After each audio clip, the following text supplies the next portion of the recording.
The Future of Facebook, my digital literacy project for my English 10.05 class.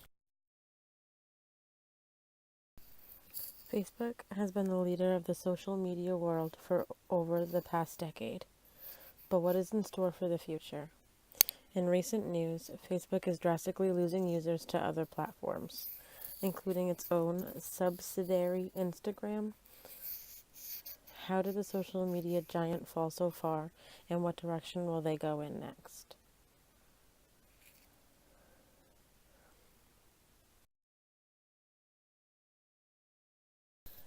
Facebook was created in 2004 by Harvard student Mark Zuckerberg.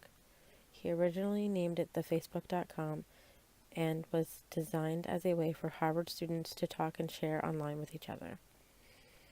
Zuckerberg was accused of stealing the idea from 3 other students.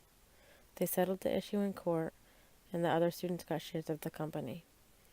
Facebook then started accepting other schools' students quickly. They started with the other Ivy League schools and then universities. Before the website even turned 6 months old, PayPal's co-founder Peter Thiel invested $500,000.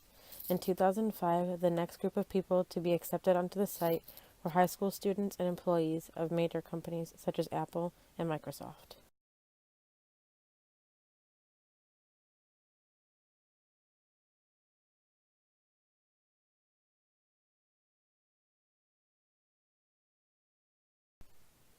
Facebook first became available to the public in 2006. As long as you were over the age of 13 and had an email address, you could make an account. In 2007, Microsoft bought shares of the company. The company's first international headquarters were built in Dublin, Ireland in 2008. The same year, Facebook was declared more visited than MySpace. By 2011, Facebook was the second most visited website on the internet. Google had been the first. In 2012, they bought out Instagram for roughly $1 billion. And to celebrate their 10th anniversary, they bought the messaging app WhatsApp for roughly $19 billion.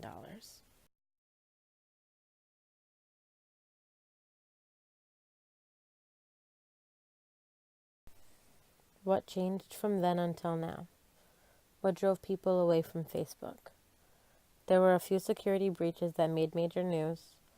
There have been privacy concerns for years. And then there was the rise of fake news stories on Facebook. These 3 things were enough to make users start deleting their profiles. On Wednesday, March 6th, 2019, Mark Zuckerberg posted a 3,200-word blog from his Facebook account, telling the world what his plan is for the future. It was titled A Privacy-Focused Vision of Social Networking. In his post, he explained how Facebook is an online town square and what we need is an online living room. But what exactly does that mean?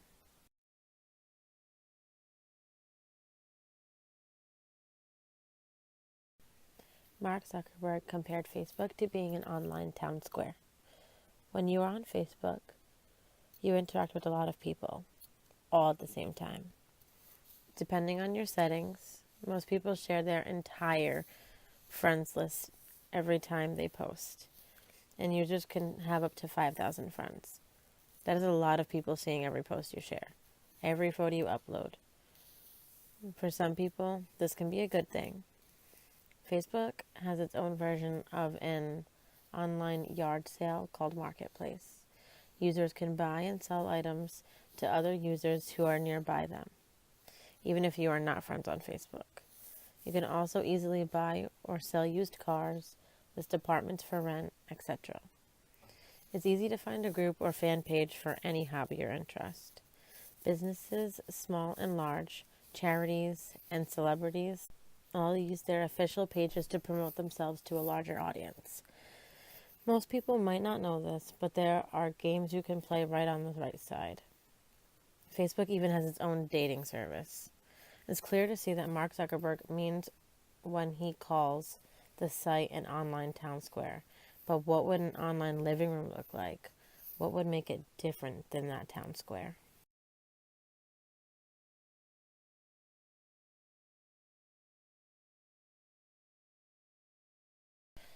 Zuckerberg explained how an online living room would be designed around 6 things.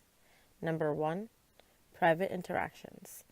You would only be interacting and sharing with people that you know. Number 2, end-to-end encryption. With end-to-end encryption, you could feel safe knowing that no one can access your messages, not even the company themselves. Number 3, reducing permanence. The desire for pictures and messages that disappear after a short amount of time, such as Snapchat stories, is growing. More and more people want to interact on platforms that don't keep their posts for long. Number 4, safety. Zuckerberg expressed that he wants to find a way to keep the online living room safe from people like pedophiles and child pornographers without risking privacy to users or compromising encryption. Number 5, interoperability. One of the most interesting features of the theoretical living room is the ability to interact across Facebook's different platforms. For example, a user who only has Facebook could message a user that only has Instagram, and they would be able to contact each other without needing to even download the same app. Number 6, secure data storage. After having issues in the past with countries that Facebook stored data in, Zuckerberg wants to make sure that this platform is completely secure against the government, and that the little data that is stored from the site is safe and cannot be taken. But when can we expect to see these changes?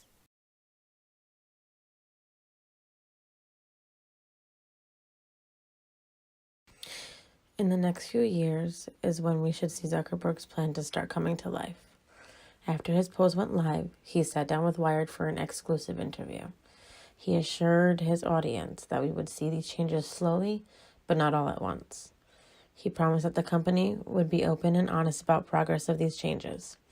I do think that these changes will help make the internet a more secure and private place for users.